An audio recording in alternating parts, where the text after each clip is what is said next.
Hi everyone, Dr. Emmy from Pain Free and Fit. Today, bodybuilding exercises for those with lower back spondylolisthesis. We'll be discussing modifications in lying triceps work. Hope you enjoy.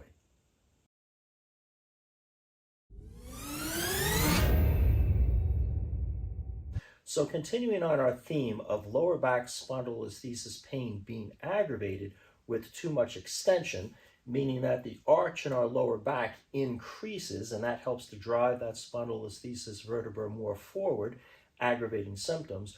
We're going to talk about triceps work today and how to avoid that excess extension in the lower back. Remember, there's an ideal amount of arch for each and every individual person with spondylolisthesis pain.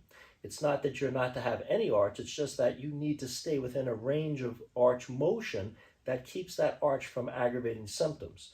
Now, in any position, you can check this on yourself by elevating your tailbone up towards your shoulder blades.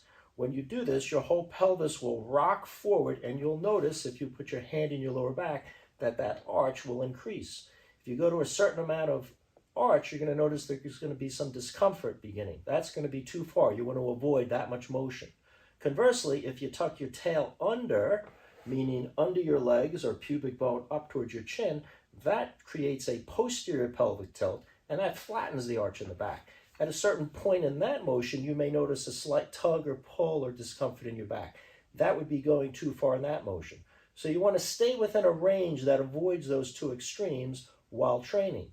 Now, in the triceps work, when you're lying down, as your upper arms move backwards, as you do skull crushes or overhead lying tricep extensions with the bar coming over the head, as the arms come back, your upper body and rib cage will want to extend. It'll want to cock backwards. And you'll notice as you go far enough back with either a pullover motion or a deep tricep stretch, that the lower back is going to arch. So you want to make sure that you stay within that range. One of the things that can help you stay within that range and avoid arching is to shorten the amount of distance that your arms are going backwards. As opposed to bringing the bar overhead, bringing the bar to forehead level, nose level, or even chin level, more of a powerlifting triceps work, will avoid that upper arm from moving backwards.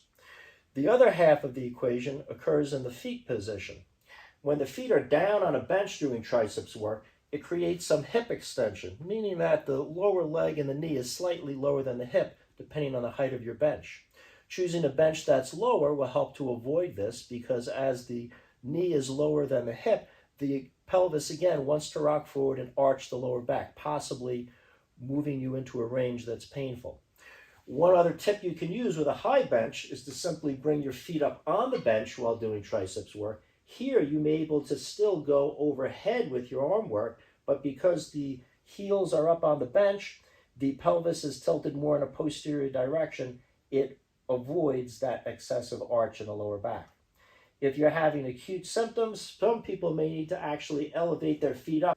This is more appropriate on a floor for stability versus a bench, and this also will help to flatten the lower back.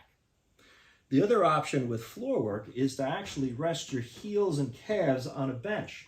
In this position, as the legs are up, the pelvis is rotated backwards, flattening the arch in the back, and there's less of a tendency to arch the back.